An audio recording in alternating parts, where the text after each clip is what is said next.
This man is protecting a bird's nest. One he has been filming for 4 weeks. There's definitely something moving back. And he is not alone. From country lawns to urban backyards, there is now a growing number of amateur Attenboroughs. This dedicated band of enthusiasts are spending hundreds of hours and thousands of pounds filming the hidden lives of the wildlife in their gardens. Oh. Yes. Building bonds with their newfound friends. Oh, what's up in here? I've just picked up on my infrared light 2 eyes. There is no shortage of stories emerging from behind the privet hedge.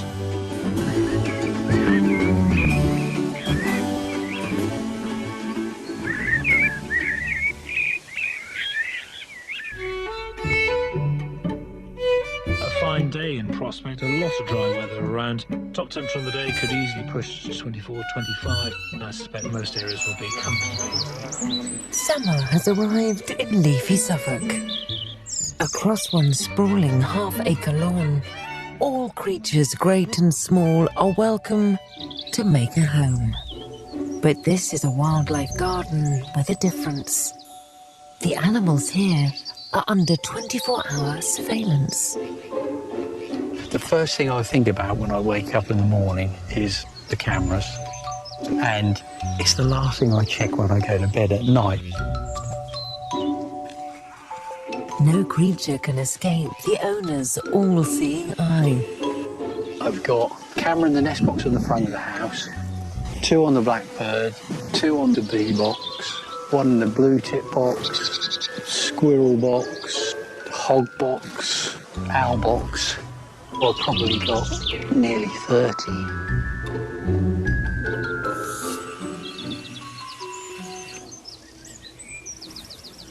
She's on the nest at the moment. Keen to try and get another camera on. Once she leaves, it's going to take me 10 seconds or less. After 10 years of garden watching, this will be the 140th nest Jason has fitted with a camera. Over the years, I've recorded probably thousands of hours of footage. From nest box to hog home, a kilometre of cabling weaves its way into Jason's monitoring room.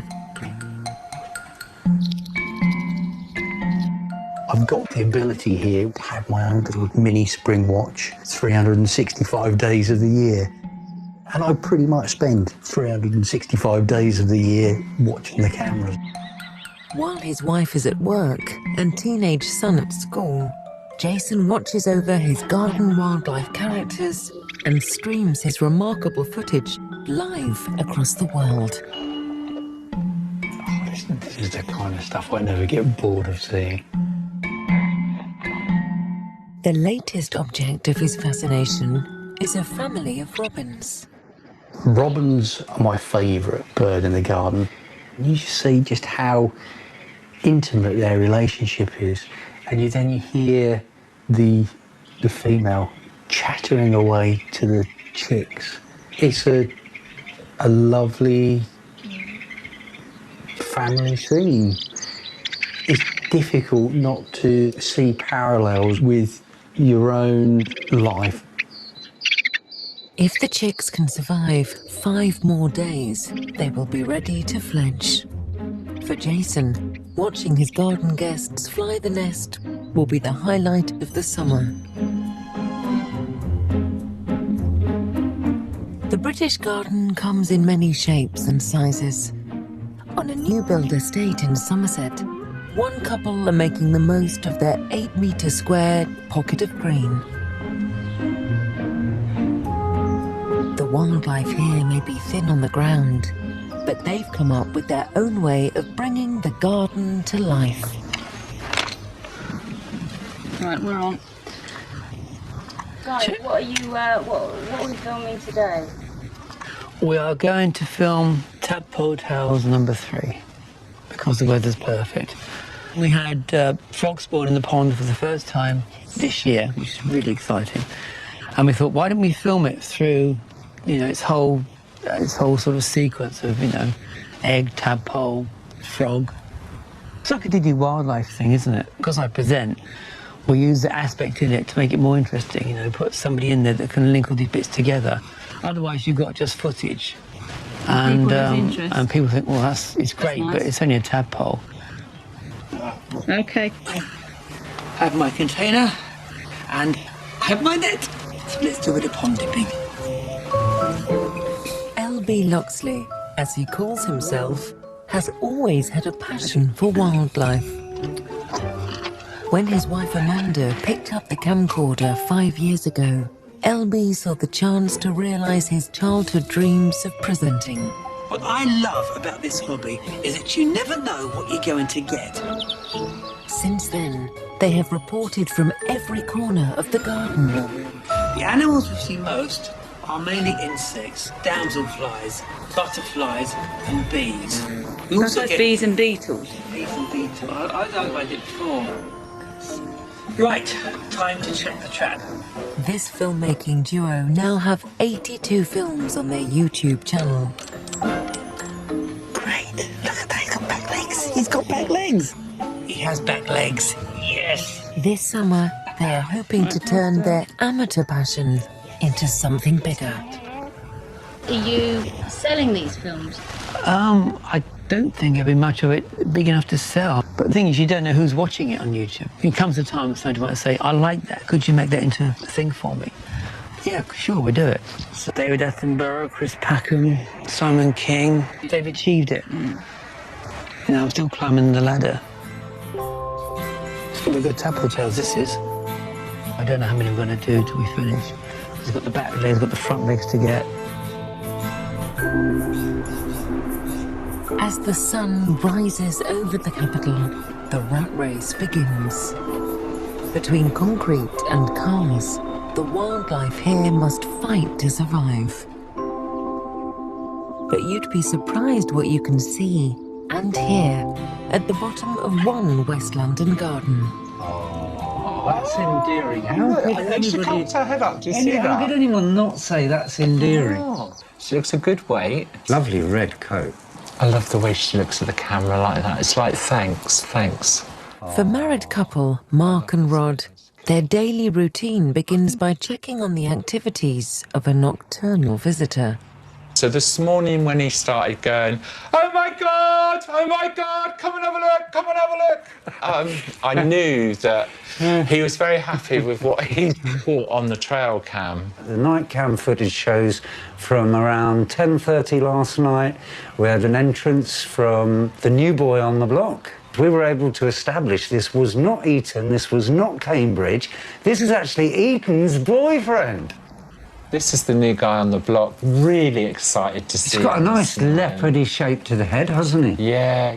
You've sexed the new boy as a definite dog fox because you sexed his bits. I had to watch it a few times because it's literally just seeing, you're just looking and looking and looking, and I had to stop, go back. But I can confirm that, yeah, he's a boy.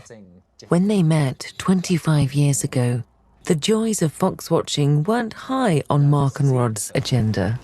When I moved to London, I had absolutely no animals in my life. I was working, I was out every weekend. I was working in the city, focused on making money, and would have absolutely no empathy at all with nature. Then, 10 years ago, illness forced Mark to retire. In need of help to get around, Rod has now become his carer. When you said to me that you felt like you were fed up, that you felt like there was nothing in your life anymore except for the wildlife, and the fact that your disability meant that you couldn't even come out of the house. Yeah, I was pretty. So you were trapped indoors, and you were probably at your lowest ebb. Every time, it's Mother Nature and the animals that brings you back in full strength. It's almost like they show themselves to help them and help Mark. It's good to have more foxes looking out for each other. It's I the think family, that's the joy isn't it? I got this Doesn't morning. it make a complete family to have the dad as well? Of course. Well, you got your protector We as just well. need the cubs now, Mark. Just need the It'll cubs. be total fulfilment. Oh, he's passed up on the sausage roll and he's decided No, I to have a noticed kibble. that. Eden immediately had that sausage roll when she came back. There's loads of I'll material. never get bored. No. British wildlife. It may not be exotic, but with cameras accessible to all and an internet hooked on home movies, it has never been so popular.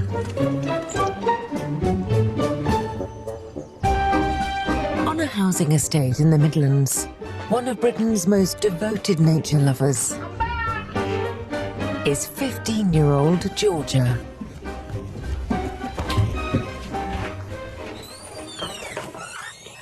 I've just got back from school and this is my bedroom.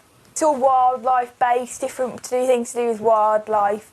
Red fox, roe deer, puffin, peregrine falcon, short-eared owl, hedgehog. And then I've got my bookshelf here with all my books on. How to Watch Wildlife, Bloody, Chris Packham. This is like my wildlife pin board.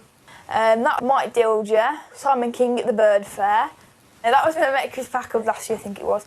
I do see him as quite an inspiration and yeah. Is there anyone who you'd love to meet? Not now I've met Chris Packham, no. No, I don't think so, no. Inspired by her heroes, Georgia's wildlife adventures have seen her capture badgers, otters, and herons, and tweet them across the world.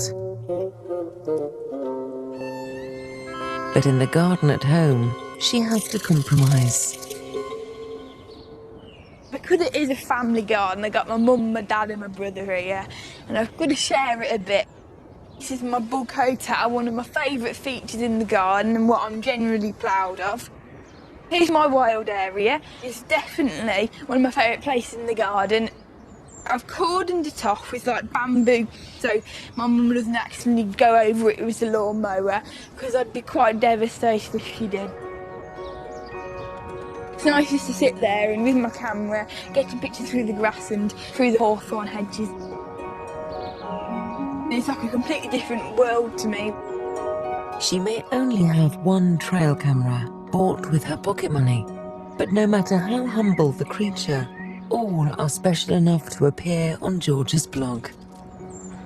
I've had wood mice and field mice and hedgehogs, bees and spiders. But there is one animal she would love to catch. Foxes would be brilliant. I'm a real mammal. I love different mammals. But in my garden, I like to think that I'm really giving local wildlife a helping hand.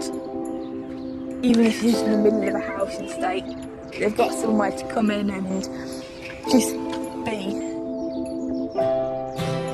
For Jason, no time or expense is spared in providing bed and board for his garden guests. If he is not watching them, he is making things for them in his gadget lab. You stick that to the window and that makes a fantastic little window bird feeder. Little snowman bird feeder. The water level drops in here and it fills itself up from the bottle. It was fun with the kids. Hang that up in the tree. Jason and his wife Debbie have been together since high school. When I first met him, there was an interest there, but probably not. It's grown into something much more than, when we first met. It can be 24/7. Sometimes you just want a bit of housework done or a bit of DIY done, and he's obviously out setting up new cameras. Yes, I'm obsessed. I spend lots of time doing it, but there's a constant internal fight going on with my, wanting to be out in the garden, setting up another camera, but also wanting to be with Debs and Sam. doing, bits and pieces together. How much money has this cost? I would say probably over the years, it's probably 25,000, I would think. Maybe a little bit more. Jason is now hoping there is a way he can get a return on his investment and feather the family nest while pursuing his hobby full-time. While Debbie works for a caravan company as a bookkeeper, Jason has set himself up as wildlife gadget man. I kind of thought, there's a potential gap in the market here. There's experience and ideas that I have that could help others share in the interest and the excitement and the thrill of wildlife. But one family member's taste for wildlife could sabotage the plan. Millie. Millie, our cat. She's not very popular at the moment. She's housebound, shall we say, until the nesting season is over. She is really good at catching the birds. I don't think she's that happy about it, because as soon as the door's left open, she'll try and make a dash. In case Millie does fancy a snack in the garden, Jason has even designed a water pistol system to deter any feline intruders. It's a constant battle, really, a daily battle, I'd say, with me and Sam sort of defending Millie, but obviously Jason's just, he'd rather she wasn't in the household, I think, at the moment. I'm not a cat person. I'll give her a tickle, but if I'm honest, Debs can't hear me, can she? I could take or leave her, to be honest.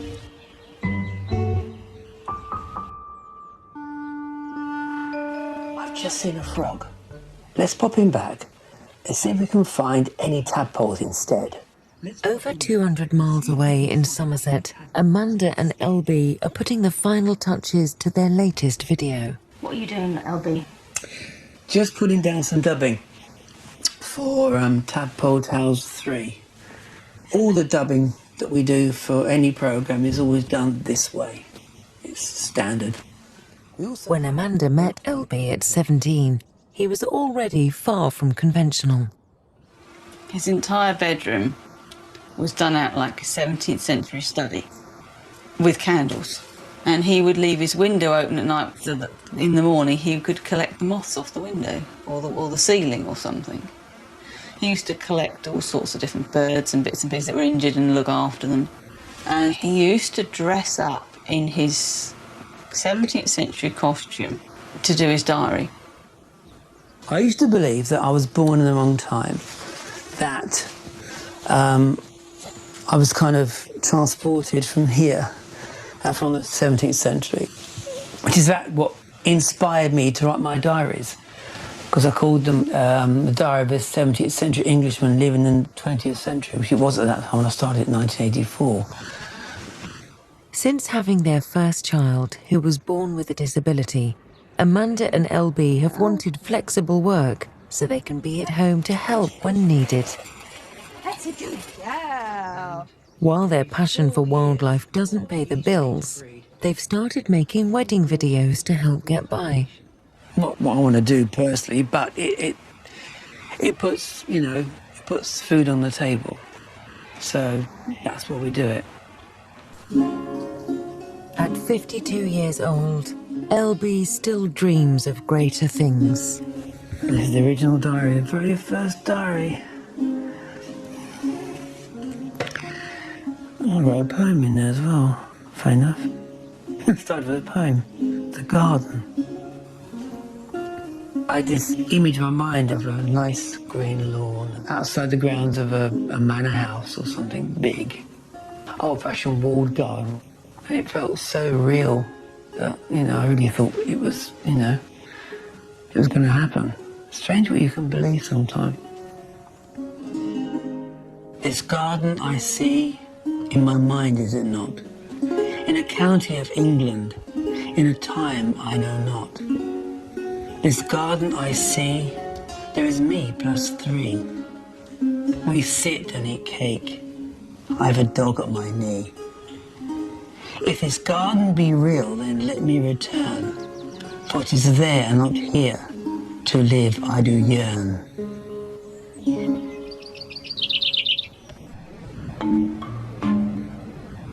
On the borders of an industrial estate in Reading, it's time for afternoon tea. I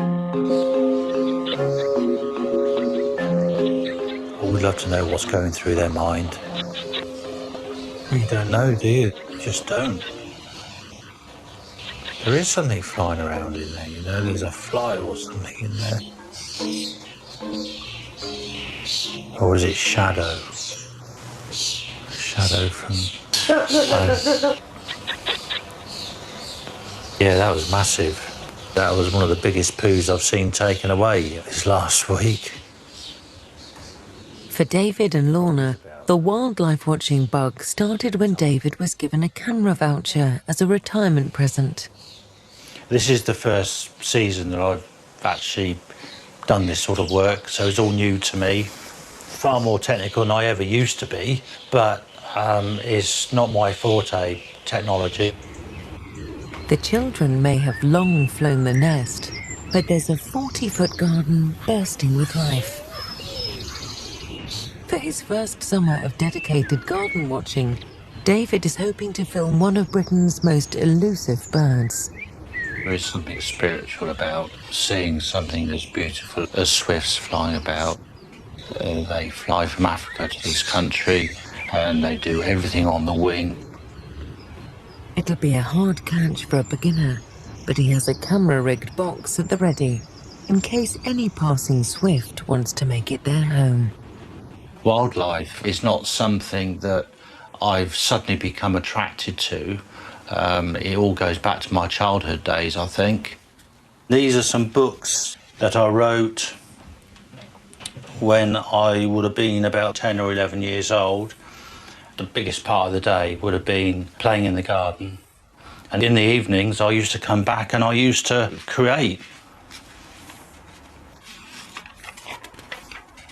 The blue tit is a very popular little acrobatic bird. Nest of moss, wool and feathers in a hole, tree or wall, or in an odd place such as a letterbox or street lamp. A high tinkling song repeating 2 or 3 times. Such a warmer though generally across the country tomorrow. Highs around 17 or 18 across the northern half of the UK. In Cheshire, the childhood joys of wildlife watching are still very much alive. This is our HQ of our recording studio, if you like. This map is a plan view of our garden. I'm going to write down all the species I've seen, and over the years I'll be able to see how wildlife distributions in the garden has changed. What happens if you get way too much in there? What are you going to do? Well, if we get way too much on there, I'll draw an arrow and then I'll write how many others are there. So it's gonna, hopefully this will work really well. This weekend, 12-year-old Finlay and his 10-year-old brother Harley are doing a tally of all the creatures they can find in the garden. All together, I think we get about 50 to 60 different species. Now, I'm going to have a little adventure and see what I can find. I think I should have an adventure as well. So, let's go. It was Finlay himself who discovered his passion, much to the surprise of his parents. When he was 5, 6, something like that, he used to watch wildlife from his bedroom window. Yes, slugs, young earwigs, ants. And he got his first pair of binoculars, and, which he soon outgrew those because they weren't good enough, and he wanted a proper pair. To the bees. sea starling. So far, I've found 15 species. There you go. I've seen it. Don't continually throw things at me because I need to record all this. The level of his passion and the fact that he has, already sort of decided on a career path he wants to take is quite unusual. An ant. Yeah. Jackdaw. Yeah. Blackbird. Yeah. Male and female. You don't need that. Fly. House sparrow. Yeah. Tadpole. Yeah. Pluto. Yeah. Spider. Yeah. 7-spot ladybird. And yes. Oh, it's a blue tit. Sam, look in the birdhouse, quick. I haven't seen one of them in the garden for quite a while. If you do stop to notice the animals in the garden... There's definitely only 4 in there, isn't there? There's not. I'm sure. Yeah, I'm sure.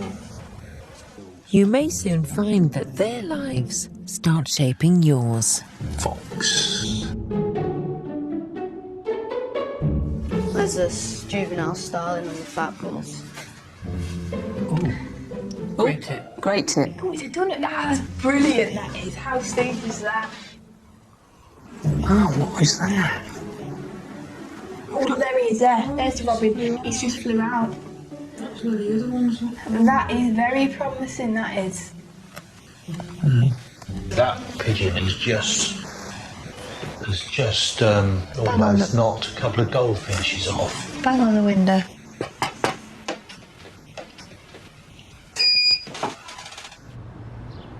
Jumper, jumper, jumper, jumper, jumper. Bins, must take me binoculars. Binoculars. But sometimes the garden isn't quite big enough for one man's ambitions. Something I call painting going up to the Sahara, isn't it? Your expedition? Yeah, expedition. That's the wide angle for One of LB and Amanda's videos has been spotted, and they've been asked to turn their talents to a creature they've only read about in books. Well, normally we just go through wildlife and whatever turns up, turns up. This is a specific trip to film a documentary about wild boar. 4, 5, 6. They won't be paid, but this could lead to the presenting break that LB has been waiting for. Oh, I'm buzzing. I'm really buzzing. It's really exciting stuff, yeah. It's what I want to do, so... You don't always have to leave the garden to witness nature's wilder side. On waking, Jason started his daily routine by immediately checking his monitors. First thing I saw was the empty nest. And so my first thought was that they'd fledged in the early hours. But looking back at the footage, something rather different has happened. At 12:41, this happened.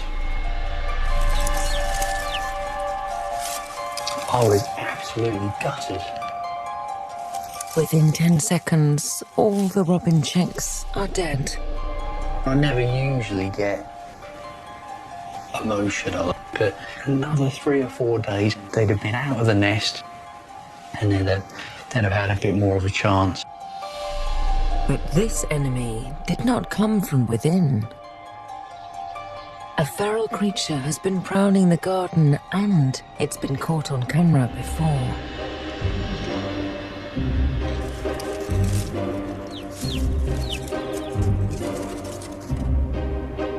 I tried to do everything that I could, and that damn black cat still managed to find it, still managed to get him. With only 2 nests remaining and the black cat still at large, Jason has decided he is not willing to let nature take its course. You can see here that I tried to offer a little bit of protection.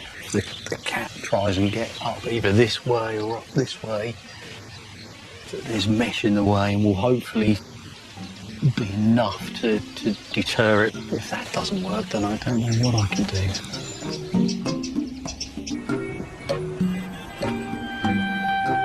Being invited into someone's home can cause tension.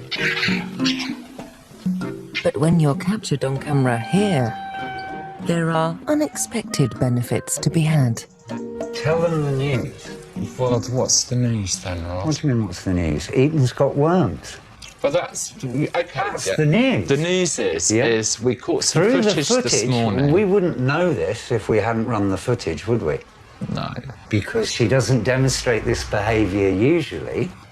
She's got worms. That's the worms. We need to get that sorted out.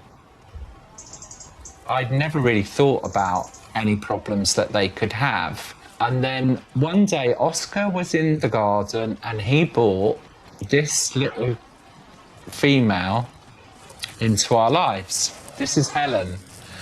As you can see, she's got mange. She had a limp.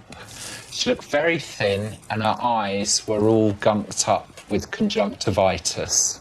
Every picture I took of her was painful for me because I suffer pain and I have to take pain management every single day and have been for 10 years. And I'm lucky that I have something to dampen my pain and my discomfort.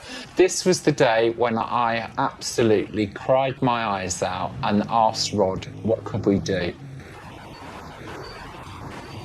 So this is a Four Seasons wormer. It's a homeopathic wormer that we're using. Hibiscus, thyme, ginger root, clove, natural salts, organic bitter apple, and hom.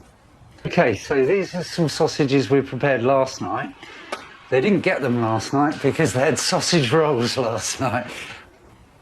Helen was the first in the Fox family to try out Mark and Rod's bespoke remedy. I was in my kitchen.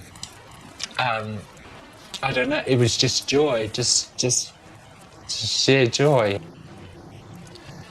As you can see, her eyes are much better. Her fur's all sorting itself out. I don't know, it was kind of, for a nanosecond, it was like winning the lottery. Mark has now become an ambassador for urban foxes. While many city dwellers consider them a pest, he and Rod are now helping new generations to thrive. Well, we need a zoom lens on it, or we'll get that far away from them. We'll start off by being a reasonable distance away from them. Amanda and LB have arrived in the forest of Dean. Male boar get quite big, probably half the size of your car up here, and can be intimidating. Yeah. So we'll follow your lead then. Let's go and find some wild boar. Rob is from the Wild Boar Association. They've invited LB and Amanda to film. What we're going to do now is just walk up the path only slightly, and then we're going to go into the forest. So that's where we're going to find the boar. Okay, right. And you can see evidence, obviously, all over the ground. For the first day of filming, he's offered to help Amanda and LB track down these mysterious creatures. Okay. If you look just down here at the trees opposite, you see all the mud where they've rubbed up against the trees? Yeah. They just sort of lean into the tree and just rub up against it. This whole area is just so active, so we just need to just concentrate on this area a little bit. There are reputed to be up to 800 boar roaming the forest. Actually smell the boar now. It smells a bit like a farmyard. So close then, are we? They are in the area, yeah. We are probably not long now.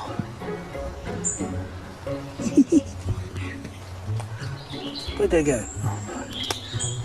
But with 27,000 acres to cover, there are many places for a boar to hide. I mean, how can these pigs be so hard to find? I wonder if they're watching us, trying to watch them. After 4 hours, the boar have been smelt, but none have been seen. Could be anywhere. Literally anywhere around here. This is so big. So much of it. This is far beyond anything we've ever done before. It is far beyond it. Yeah. Sometimes it pays to be hidden. Wood pigeon, jackdaw, starling, jay. What? Flying across the wood. With almost 100 species spotted so far, Finlay and Harley continued their wildlife count. Oh, raven. Looking for swallow. We've had this hide about a year now. And sometimes we have our breakfast in here. I normally sit there. Here, something normally sits here. I'm just watching all the birds fly around. Sometimes they walk on the roof. You're so close to the birds, but yet they don't really notice you, as you're all in here, nice and cosy. What do you think your friends are up to today? Xboxing, game, well, all games really. Yeah, probably the same with mine. So do you know anyone your own age who's as interested in nature as you are? Nope. Apart from the people I know on social media who also share a passion like me. But as you drift into high school, you lose the sense to talk to other people. I think it's just the way that happens, that the more unusual hobbies you don't tend to share unless you get bullied or made fun of and things like that. Black-headed gull.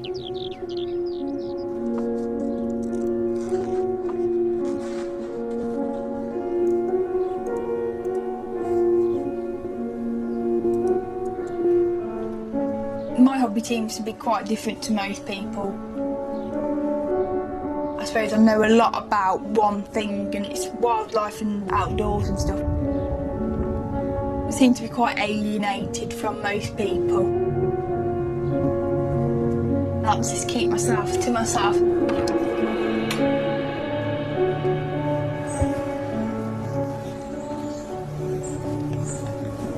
School's out, and Georgia's discovered a place where one of her favourite mammals is rumoured to be hanging out. I'm just setting my trail camera up as I normally do, like in my garden or wherever.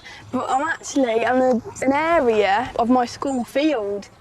Last week, one of the science technicians put a trail camera up round here and she recorded some foxes. If you look around, there's bits of rabbits everywhere. There's a rabbit leg there. Under that tree, I noticed there's a full skeleton with fur still stuck on. Well, I've been keeping it a little bit secret. School ended about half an hour ago, so I've made sure everybody's gone. I've never recorded foxes before, so it's a first, this is. Some of my friends, they don't really understand why I find it so interesting and stuff. But now I just don't care really. It's like my hobby and what I enjoy doing. I'm not following what they do. I do what I want to do.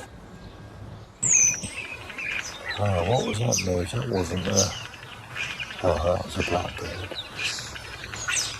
Every tree is absolutely full of starlings. And those swifts.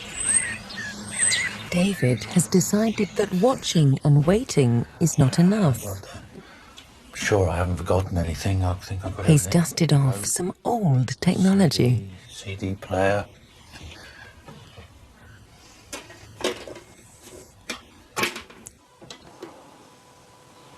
Get the volume right. The sound isn't of the best quality, but I'm pretty sure it's going to be fine for what we're using it for outside. With his bespoke setup ready to go, David plans to fill the skies of Reading with the call of his favourite bird. If the swifts hear the sound of their fellow species, the hope is that they'll swoop into the box to make it a home. Oh, Yes. brilliant. That'd be brilliant if it worked. Yes. I'm going to keep thinking every bird that flies over is a swift now.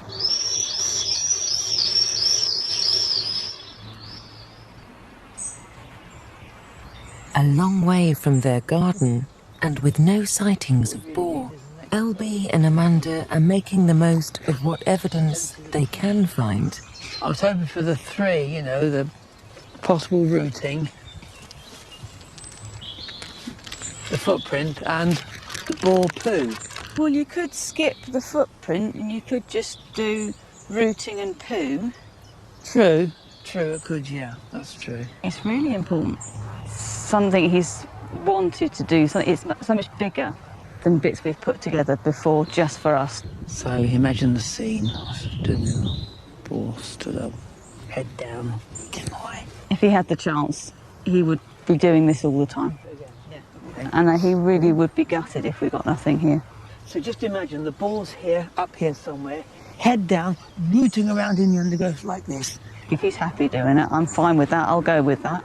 If he said, no, I'm giving it up tomorrow, I'd go with that. But no, he won't give it up. He'll fight for it as long as he can. Till he's old and grey and bent over and can't possibly do it, then he might give up.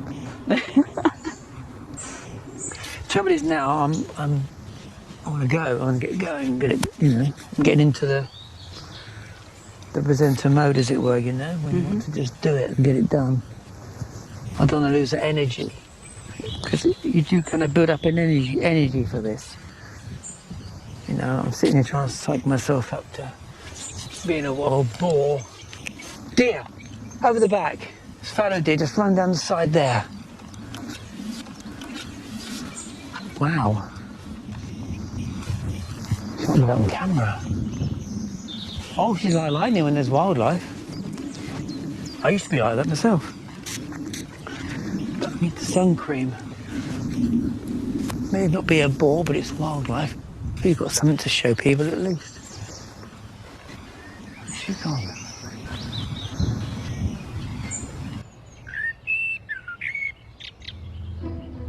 From dawn till dusk, the natural world is full of surprise.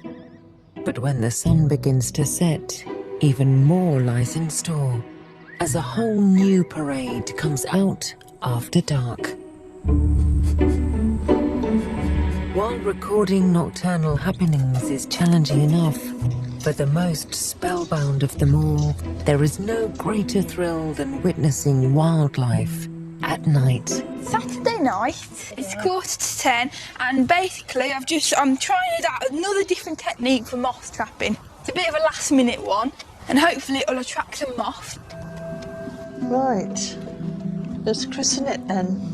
For David and Lorna, it's their first evening in their very own suburban tree hide. Hope we see something. We've never done it before, so we don't know, do we? We don't know what to expect.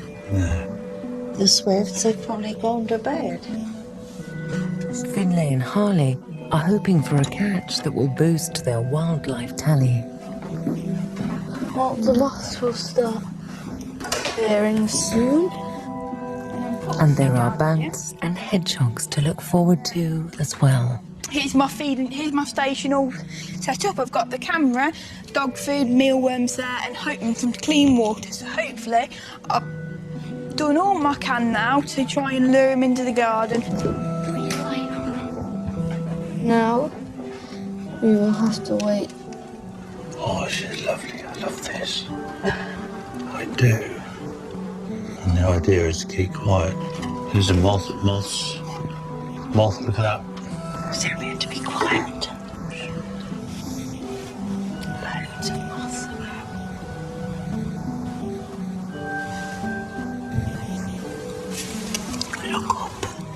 Look up around.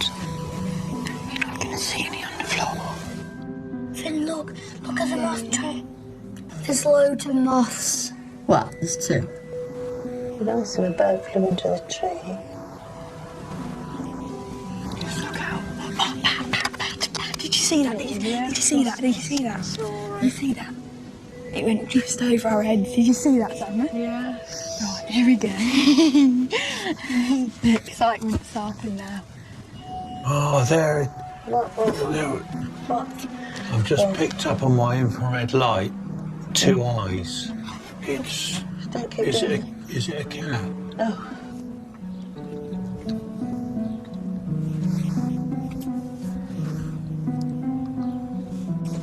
might do a tweet actually. Saturday night and I'm sitting in my garden listening out for hedgehogs. Already there's 3 Tomorrow we months. should get some good stuff. And a lot of hard work identifying moths. Thing is, you would have to spend all night out here, I think, to see anything meaningful.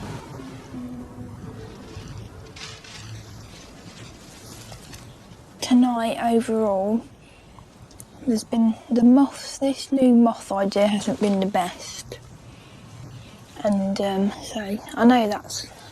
And the hedgehog hasn't come, and oh, I think I've been bit on my back.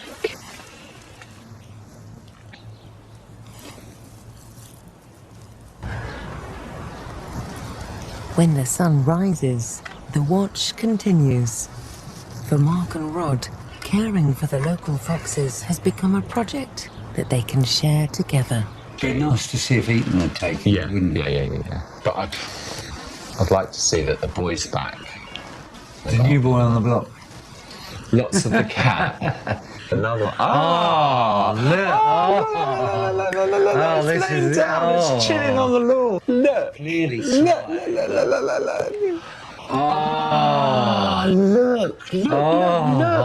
It's laying on the lawn and he's just... this is brilliant. Can we do this How can to they Fox on the City? not say that's a dog? Really? God. Oh, that is so cute. Okay, these are looking quite No good. new boy on the block. No, I can always tell when I see To Cambridge, no Eton and the new boy last night. I think the new boy's probably kipping out with Eton somewhere. Oh, we could have a harem. I don't think they call foxes harems, Rod. Do foxes fall in love? Yeah, for sure. For sure. Eton and the new boy have a very distinct, loving, caring bond for each other. And it's clear to see in the videos, isn't it? How they're looking out for each other, watching each other's movement. I do believe animals fall in love. Foxes, they pair up and stick together. A bit like us, long-term relation. Such romantic.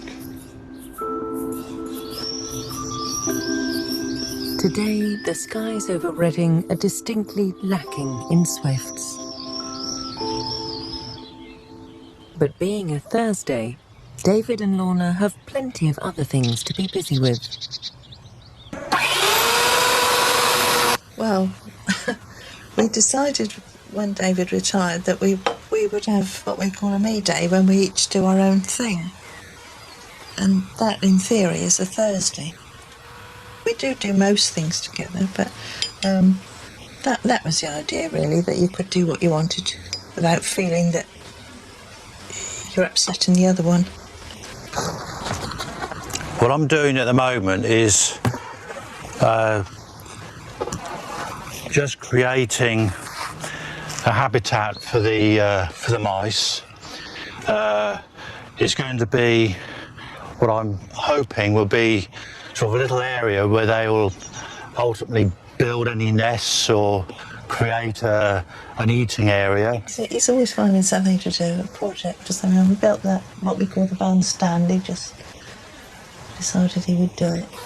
But you see, again, that's fine now if he can do it. But what do we do when he gets old? There was a time we thought about leaving, and that wasn't because we were unhappy here. It was purely the fact of looking to the future, of how we would cope with the garden. But as we talked about it and thought about it over the days, weeks, months, it became evident that we could never leave here. Is there anything you'd ever want to change about him?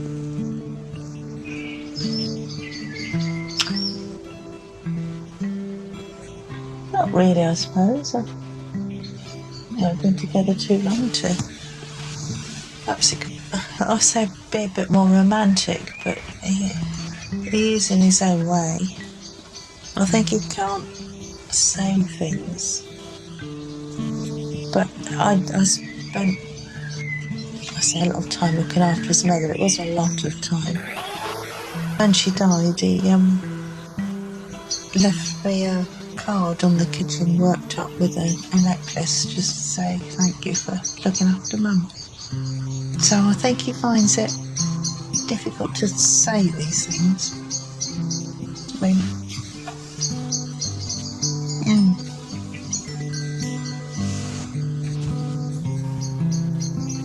So, no, I suppose I'd change it. We've been together too long, I suppose.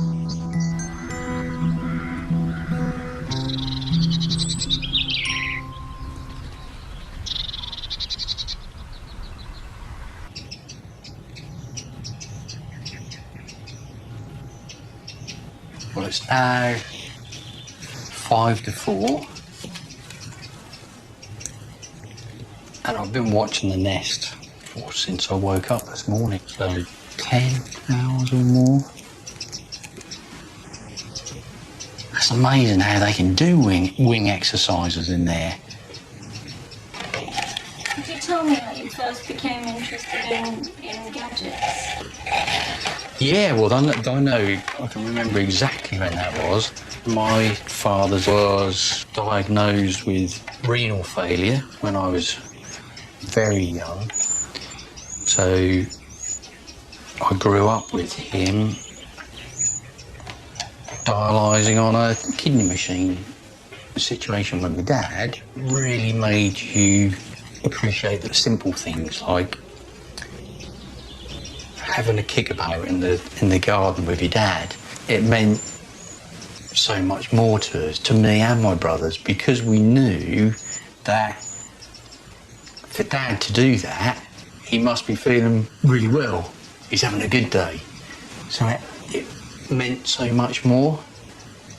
And you know, they're the things, they're the memories that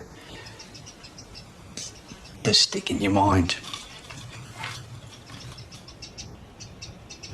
I've gone through life just really appreciating the little things. You know, that's the way I am.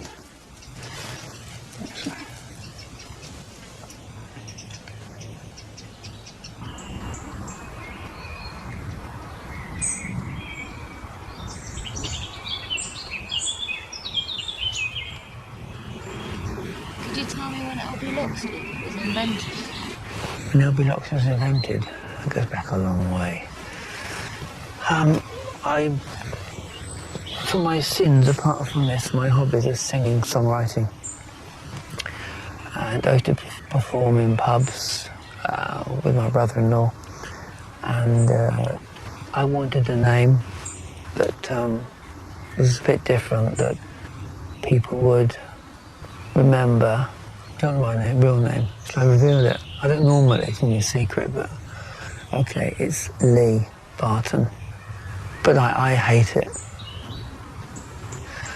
Lee is an average guy that has an average job that if you saw a camera would run a mile and hide.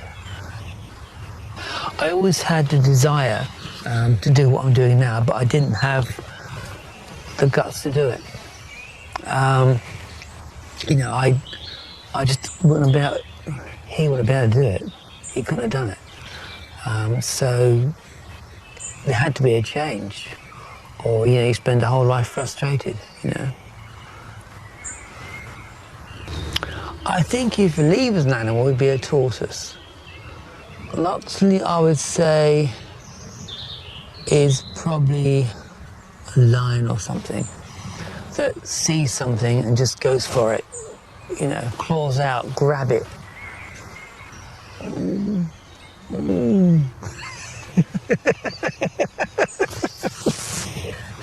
Oh, mad at that.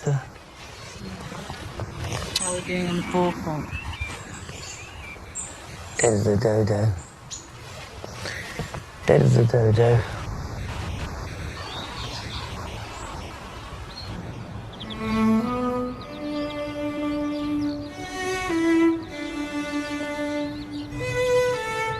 While our countryside dwindles and our cities grow, our fascination with the natural world has never been greater.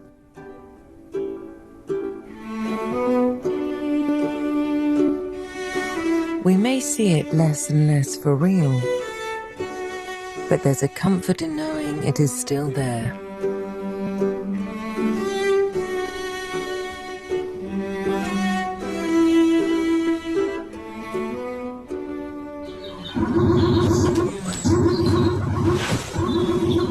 However, switching off can be hard when the animals have made a home on your doorstep. Anything? Yeah, I think there's a little field mouse.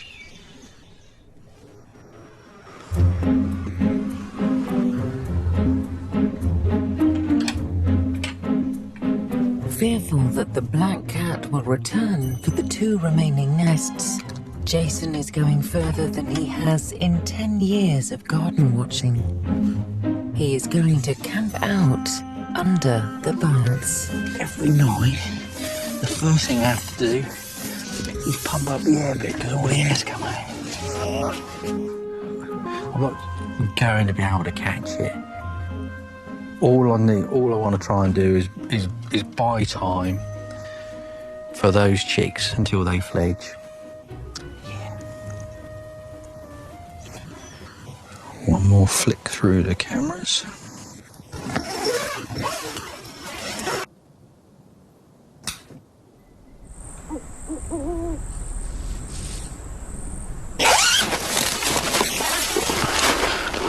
Just had to get it. I'm sure it's just had to.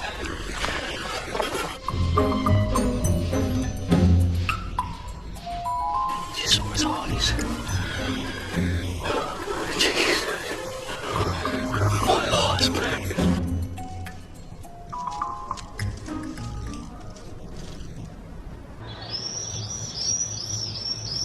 Somebody's been in there. Something's definitely been in there. This is their token of a nest, what they've done there. And their droppings there, aren't there? Yeah. After 4 patient weeks, David has finally caught a glimpse of something in his swift box. Hello, boy. But not being totally sure of what it is, he calls on friend Doug for a second opinion. Well, come and have a look. Ah. Just get that biggie up. Oh, okay. Yeah, that's You enough. see that? Yeah, it's a male house sparrow. Right. I suppose I've got to be grateful that a bird has in fact found the box.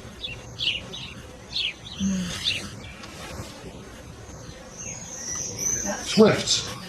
4, 5, 6 of them.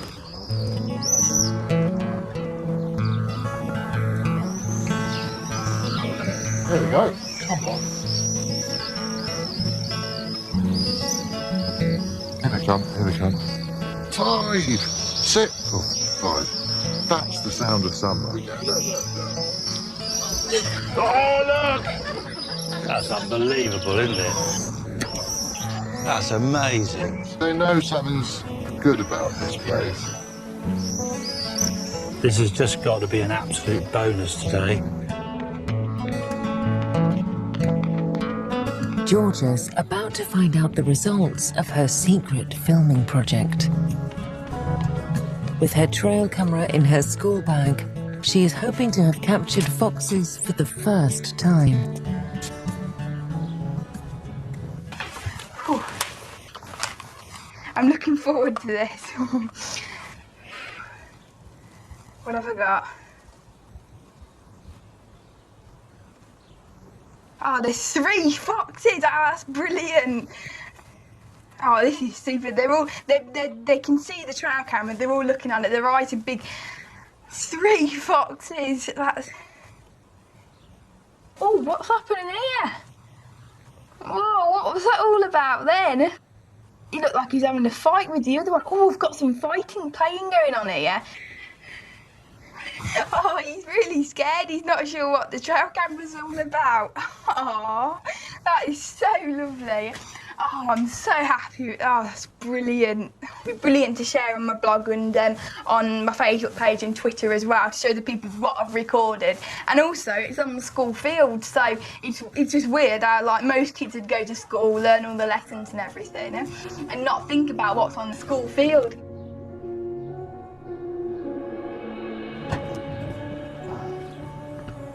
For Elby and Amanda, the hunt is over. It's time to return home to Somerset. The expectation was to film loads of piglets running across paths with their mother. One or two stood on a path with the sun going just behind them, coming down, you know.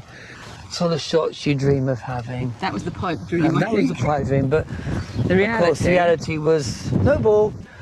We tried. We did try very hard, but like all wildlife filming, it's not going to go to order, you know, it's not going to turn out when you want it to. Mind you, I wouldn't have missed it for the world. No. It really has been an adventure. I saw a woodcock last night, that was nice.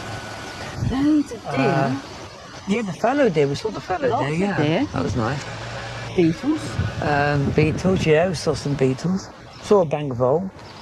We got 5 tapes marked boar with no boar on any of them. In leafy Suffolk, it's 1:18 p.m. on a Tuesday afternoon. Here we go. It's gotta be it. It's gotta be it. Jason has been glued to his monitors for 6 hours. Go on, little ones.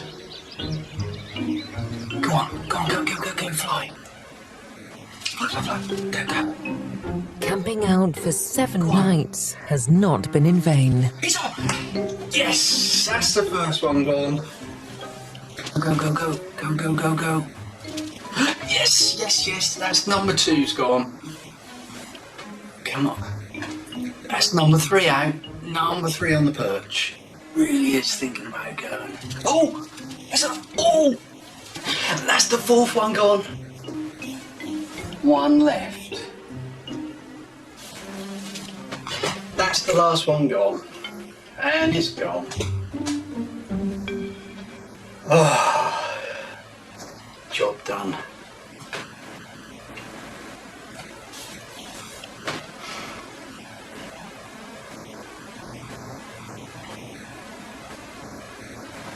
Take that, pretty cat. The final nest of the season may be empty, but in the gardens of England, the show goes on. Reed warbler. Sheep. Common frog. Little newt. It's not even a newt. Garden tiger. Pink willow tree. Robins, hedgehogs, foxes. Our wildlife may not be all that exotic, Yeah, that's brilliant. I'm happy with that. but to many, life in the garden offers far more than you could have imagined. I look awful, but I'm incredibly excited to be seen looking at me. I have to take my breaths. It's gorgeous.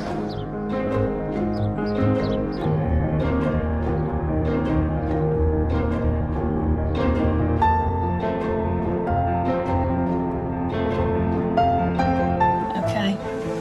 And now it's August and they are completely formed frogs. But they're very hard to catch. So here's one I caught earlier. Sad, really, when they go. Oh, it is. Oh, I've said it's the end of summer when they go. I can't actually believe I'm sitting here now and not seeing them flying around. But so when you think they don't ever touch land. I know. To the Swifts. See you next spring. I've just got the bats now to take me forward now to the autumn.